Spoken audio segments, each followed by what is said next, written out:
Here is a recap from all updates from Paramount at CinemaCon.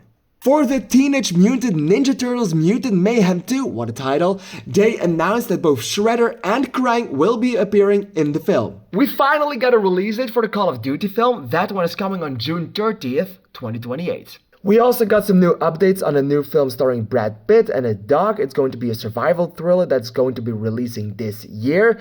In this film, Brad Pitt is going to be a former soldier, and we follow him and his dog after a plane crash in Alaska. Also announced the full cast for the movie adaptation of Children of Blood and Bone. Haven't read the book, but I heard good things about it. The cast includes actors like Idris Elba, Viola Davis, and Cynthia Erivo.